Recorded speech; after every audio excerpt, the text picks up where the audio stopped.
আপনার Facebook ID সত্যি কি সুরক্ষিত? আপনার অজান্তেই যে কোনো সময় হ্যাক হয়ে যেতে পারে আপনার ফেসবুক আইডি, কিন্তু চিন্তা করার কোনো দরকার নেই। আপনি যদি এই দুটি গোপন সেটিং অন করে নেন, তাহলে আপনার ফেসবুক আইডি কিন্তু 100% সুরক্ষিত থাকবে। বন্ধুরা, দেখে আসা যাক সেই দুটি গোপন সেটিং। প্রথমে আপনারা আপনাদের ফেসবুকে যাবেন। এখানে যাওয়ার পরে এই যে উপরে প্রোফাইল চিহ্নের উপরে থ্রি ডট যে লাইনটি আছে, এই লাইনে টাচ করবেন। করার পরে দেখতে পাবেন এখানে এই যে সেটিং অপশন এটি চলে এসেছে, সেটিং অপশন। এই সেটিং অপশনে টাচ করবেন।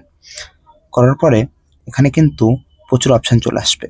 এসে এসে এই জায়গায় এখানে যে personal details, password and security, এই অপশনে টাচ করবেন। পাসওয়ার্ড অ্যান্ড সিকিউরিটি অপশনে টাচ করবেন। করার পরে এই যে একদম নিচে চলে আসবেন। আসার পরে দেখবেন একদম এই অ্যাকাউন্ট সেটিং এর নিচে লেখা আছে পাসওয়ার্ড অ্যান্ড সিকিউরিটি, এই অপশনটিতে টাচ করবেন। করার পরে এখানে একটু নিচে আসলে দেখতে পাবেন সিকিউরিটি অ্যালার্টস, একদম নিচের উপরে দেখবেন সিকিউরিটি অ্যালার্ট লেখা আছে, দেখতে পাবেন। এই অপশনটিতে টাচ করবেন। করার পরে এখানে কিন্তু দুটি অপশন চলে এসেছে। এই দুটি অপশনে আপনি যদি ইনেবল করেন, তাহলে আপনার মোবাইলটি পুরো সেফ অ্যান্ড সিকিউর হয়ে যাবে। কেউ যদি আপনার প্রোফাইল লগ ইন দেবারও কোথাও থেকেও চেষ্টা করে, সেটা কিন্তু সম্পূর্ণ মেসেজটি আপনার মোবাইলে চলে আসবে, অ্যালার্ট মেসেজ।